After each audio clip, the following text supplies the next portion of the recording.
Calder Hayes had spent most of his 36 years beneath the wide, unbroken sky of the Montana plains. His ranch stretched farther than the eye could comfortably measure, rolling pastures, creaking fence lines, scattered pines, but despite its size, it felt emptier with every passing season. The land demanded everything from him, and he gave it without complaint. Hard work was a language he understood better than emotions or companionship. Still, there was a quiet heaviness in his days that no amount of cattle tending or barn repairing could quite chase away. The ranch had been in the Hayes family for generations, but Calder was the last one left to run it. His father had passed too soon, leaving him a young man with too much land and not enough guidance. Friends drifted off to busier towns with louder lives, while he stayed rooted in the same soil that had shaped him. Over time, the solitude that once felt natural began to press on him like a weight he couldn't shake. He filled his days with routine pre-dawn coffee, feeding livestock, mending tools, evening rides to check the perimeter, yet the predictable rhythm no longer soothed him. Recently, a relentless drought had withered pastures and tightened the ranch's already thin margins. Calder was strong, but he wasn't blind. He needed help, real, consistent help. Extra hands were hard to find, harder to keep. Modern jobs paid better than long days under the sun. And so the thought came to him gradually. Like a seed dropped in dry soil, a practical marriage. He didn't think of himself as a man destined for romance. Courtship required time, charm, and a willingness to open one's heart, all things Calder struggled with. He wasn't unkind. He was simply plain-spoken, sometimes to a fault, and carried a depth of silence that unsettled most people. The idea of marrying for affection felt like a luxury he had never been taught to hope for.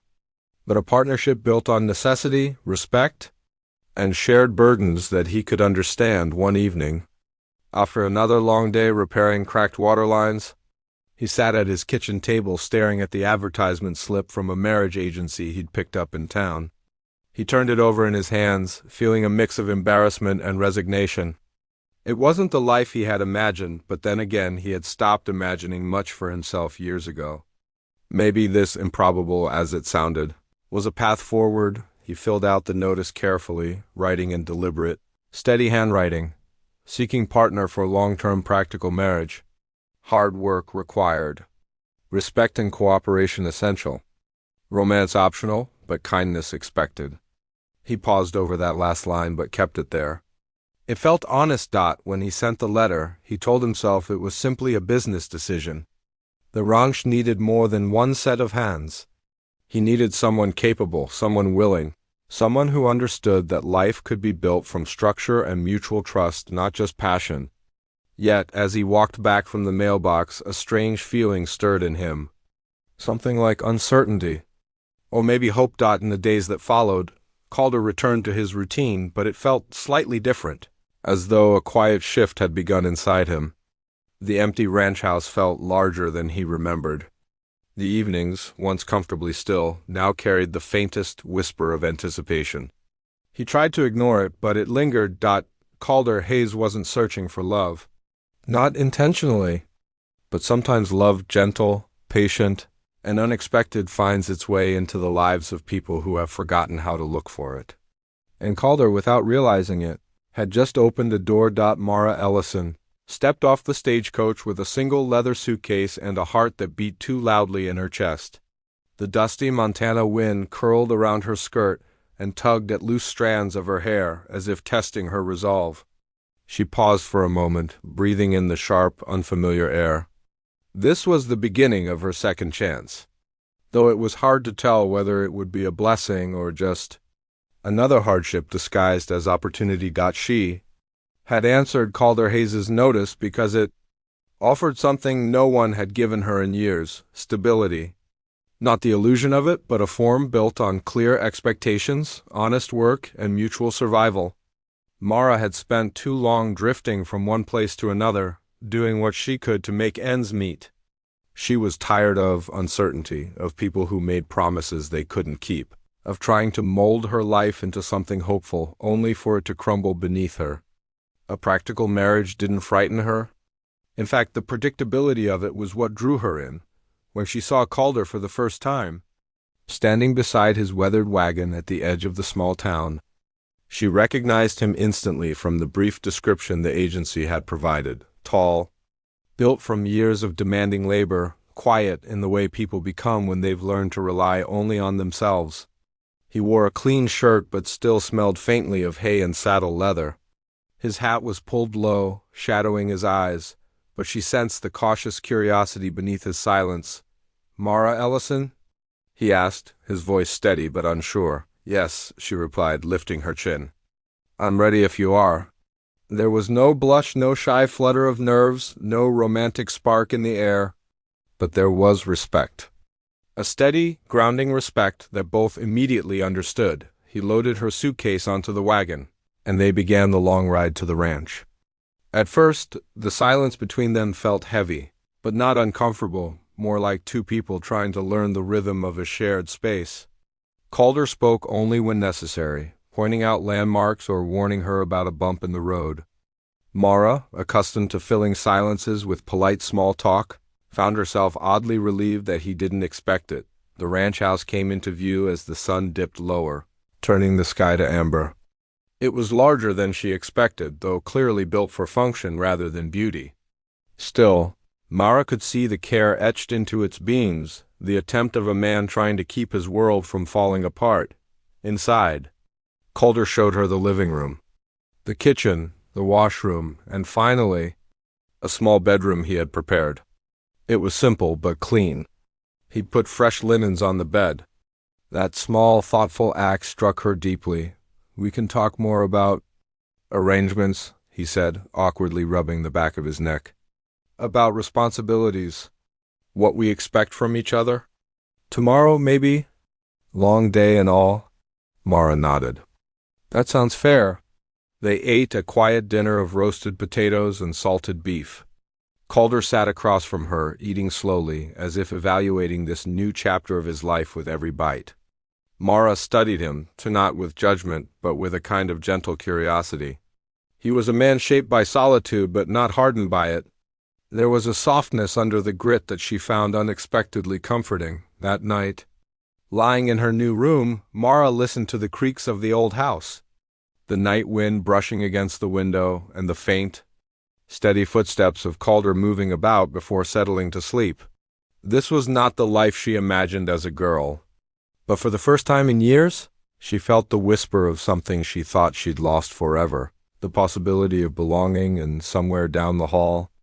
Calder felt it too, though neither of them dared name it yet. The days that followed settled into a rhythm hesitant at first, then gradually smoother as Calder and Mara learned how to share a life without stepping on each other's shadows. The ranch, vast and demanding, left little room for idleness. But in that necessity lay the beginnings of their quiet transformation. Each morning began before sunrise.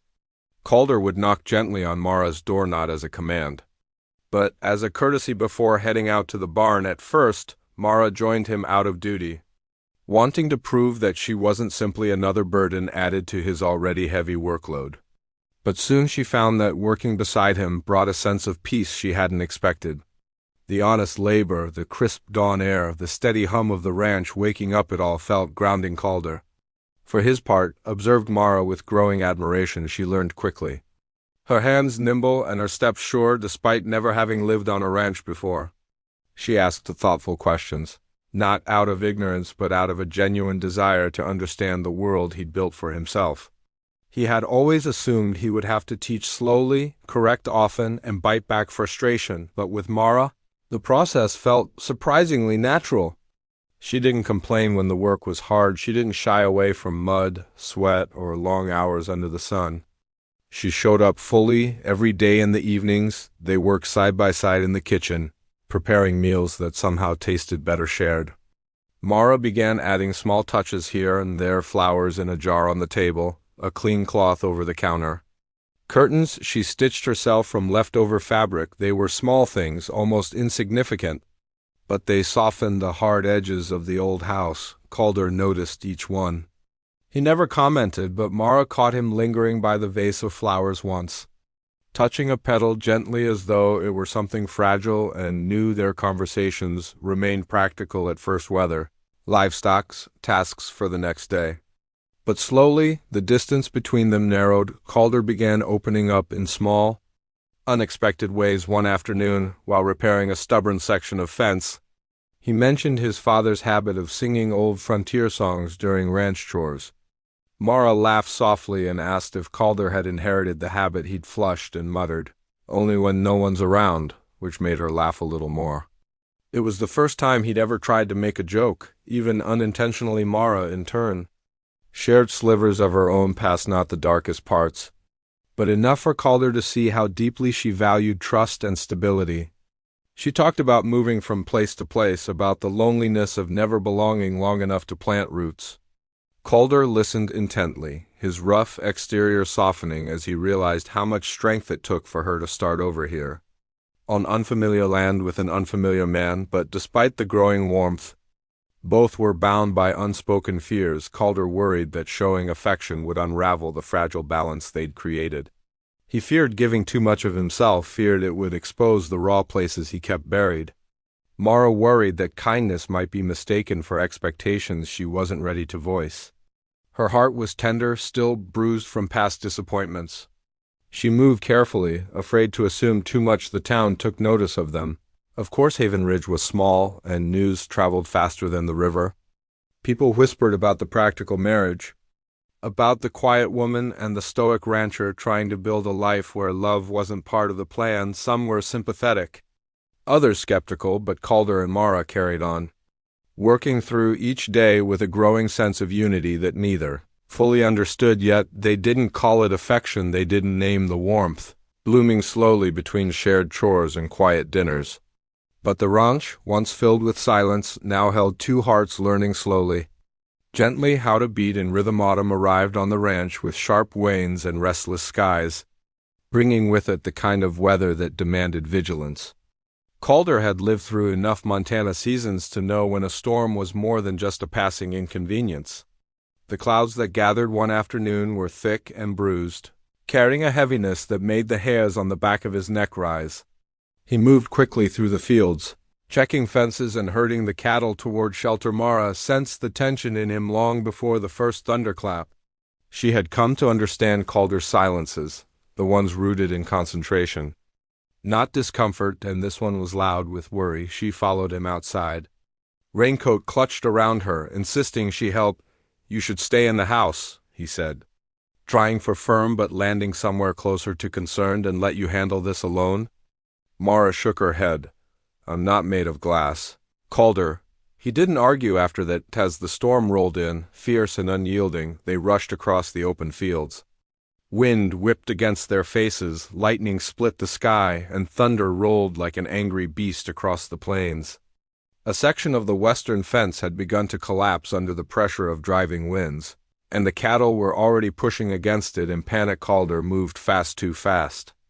Mara barely had time to shout a warning before a loose post, ripped free by the storm, swung toward him.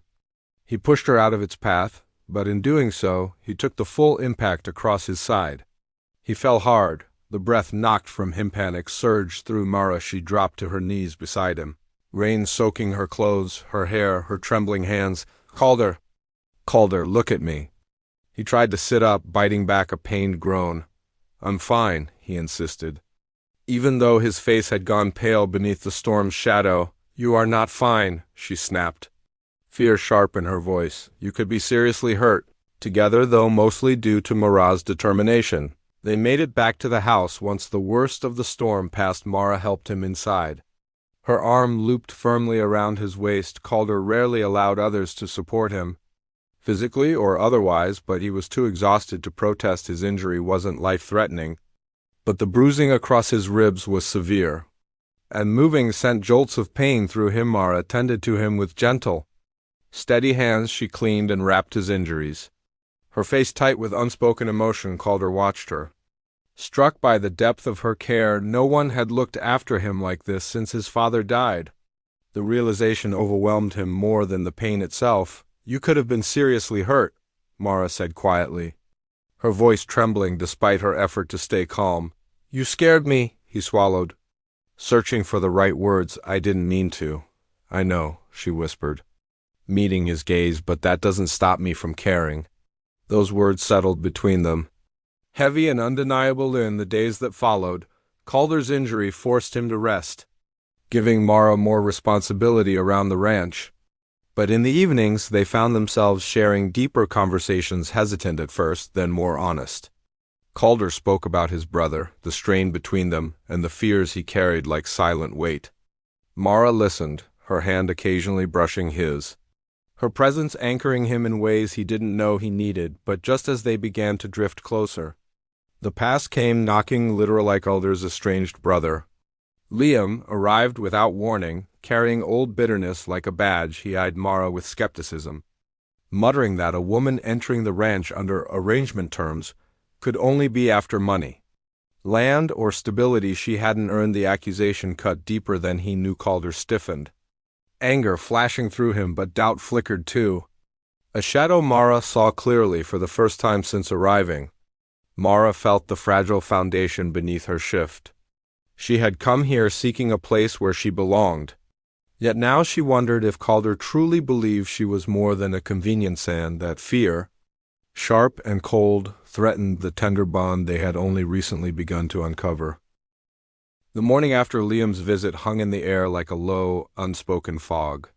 The ranch house felt colder, quieter, its walls holding the weight of words that Calder hadn't said, and doubts he hadn't defended Mara against. She moved through her chores with her usual diligence, but her hands trembled slightly as she worked. Every minute felt like a reminder that the foundation she thought they'd been building together might not be as solid as she believed. Calder, still stiff from his healing ribs, watched her from the porch. He could see the change in her, the distance in her eyes, the careful way she avoided looking at him for too long.